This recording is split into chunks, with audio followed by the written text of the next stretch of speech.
Chapter 1. Found in the Filth. Rain poured over the broken ruins of New Arcadia, turning dust into grime and streets into sludge. The war had ended months ago, but scars still ran deep, on buildings, on bodies, on souls. Luca Runner trudged through what had once been a playground. The rusted skeletons of slides and monkey bars creaked in the wind. His boots splashed through muddy puddles as he searched the zone for salvage. These areas, former containment zones used by the Coalition to house captured alien slaves, were now abandoned, toxic with trauma. Then he saw her. At first, he thought it was a pile of rags. But when the mess shifted and let out a weak breath, Luca stepped closer. She knelt in the mud like a broken doll, skin coated in grime, hair like a white waterfall streaked with filth. Shackles still hung from her wrists. She didn't look up when he approached. She smelled of waste and desperation. Flies buzzed around her like vultures. "Hey," he said softly. "You alive?" She didn't answer, just trembled. Luca crouched, pulling a ration bar from his satchel. "Here." Food. Slowly, her head turned. Bright, violet eyes, almost too large for her gaunt face, locked onto his. There was pain in them, hunger, but more than anything, fear. She reached out like a frightened animal, snatched the bar, and tore into it with her teeth. Crumbs fell into the mud. "What's her name?" he asked. No answer. Luca looked around. The zone was still, but he felt watched by ghosts, maybe. He exhaled. "All right, I can't leave you here." He offered his coat. She flinched, but didn't resist as he wrapped it around her thin shoulders. "Let's get you cleaned up." Chapter 2. The Bath. The water heater in Luca's off-grid cabin was barely functional, but it worked. He filled a tub with warm water and added lavender soap, stolen luxury from a ruined store. She sat on the edge of the tub, staring at the steam rising. Her hands shook. "I'm not going to hurt you," Luca said gently. "Just let me help." She hadn't spoken yet, not a word, but she nodded just once. Luca turned around to give her privacy, but when he heard her struggle with the straps of the filthy garment, he turned back. She was crying, silently, frustrated. "I'll help," he said, stepping forward. "Okay." Her eyes searched his. Then she nodded again. He peeled away the grime-caked fabric and tried not to react to the bruises beneath. Her body was a map of mistreatment, scars, burns, lash marks. Whoever had kept her prisoner had treated her worse than an animal. He helped her into the tub. She hissed when the water touched her wounds, but didn't pull away. Luca took a sponge, dipped it in soap, and began to clean her gently. He started with her arms, her back. She didn't speak, didn't move, just sat there as he scrubbed away months of filth. "You're not dirty," he whispered. "They made you believe that. But you're not." Her lip quivered. She looked up and, for the first time, spoke, her voice small and cracked. "Why?" "Why what?" "Why help me?" Luca paused, then met her eyes. "Because someone should have a long time ago." Chapter 3. A Name of Her Own. Days passed. She wouldn't sleep unless Luca stayed nearby. She'd wake up screaming from dreams, curling into the corner of the room like a child expecting punishment. But little by little she opened up. She ate. She bathed.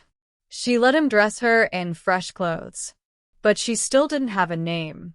"They just called me Unit 7, she said one night as they sat by the fireplace. Or it. Or thing. Never a name. Luca frowned. "You deserve one." She tilted her head. "You give it." "Me? You saved me. You give name." He smiled. "All right, let's think." She waited patiently, sitting cross-legged on the rug, her silver hair now clean and braided. You remind me of something wild, he said, but strong, resilient. He thought of the first flower he'd seen bloom after the bombings. It had grown out of a crater. Yellow, stubborn, beautiful. Zara, he said. It means blossom, in the old tongue. She whispered it. Zara, it's yours. She smiled, just a little, and for the first time, she looked like someone who belonged to the world. Chapter 4. A Place to Stay. As spring thawed the land, Zara began to help around the cabin. She was fast, sharp, and skilled. It turned out she knew more than she let on. She could fix wiring, cook alien recipes from memory, and even hunt with precision. She'd been trained, somewhere along the line, to be useful. But Luca never asked her to be useful. He only wanted her to be safe. One night, as they shared a small meal, he noticed her watching him differently. Less cautious. More curious. You look at me like I'm strange, he said, teasing. You are, she replied, surprising him with a smirk. How so? No human keeps alien. No human cares. I don't keep you. I know, she said. That's why I stay. There was silence. Then she added, Do I sleep in corner again? You can have the bed, he offered. I'll take the chair. She hesitated. Bed is big. He raised an eyebrow. Too big, she added shyly. For just one. Luca looked at her, really looked at her. Not as a survivor or a project, but as a woman. A beautiful, bright, and scarred woman who had chosen to stay. Chosen him. You sure? She nodded. I want to be warm. Chapter 5. More than warmth. That night, as rain tapped softly against the cabin roof, Zara curled against Luca beneath the blankets. Her body, once frail, now pulsed with quiet strength. Her hand rested on his chest, her breath syncing with his. Luca didn't rush her. He held her, kissed her forehead, and waited. I don't know what this is, she murmured, but I feel safe. It's called being loved, he whispered. She looked up, stunned. You love me. I think I have for a while. Her lips brushed his, soft, unsure, but real. I want to learn it, she said. Love. With you. They made love gently, not out of lust but out of healing. It wasn't about claiming or owning, it was about giving. Every scar on her body was kissed. Every tremble was met with patience. And when she cried, Luca didn't stop her.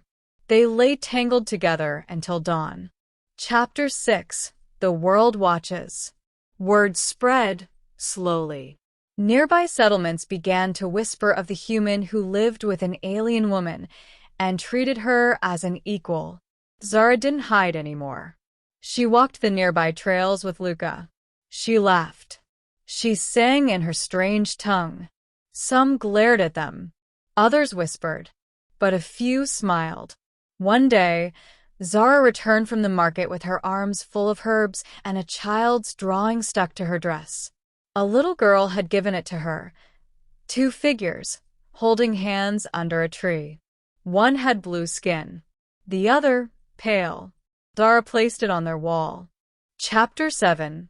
Home. 1 year later, the scars had faded, but not disappeared. And that was okay. Luca built a small greenhouse behind the cabin. Zara filled it with alien plants, bright, glowing things that hummed softly. She said they reminded her of stars. She no longer flinched when touched. She danced barefoot in the mud.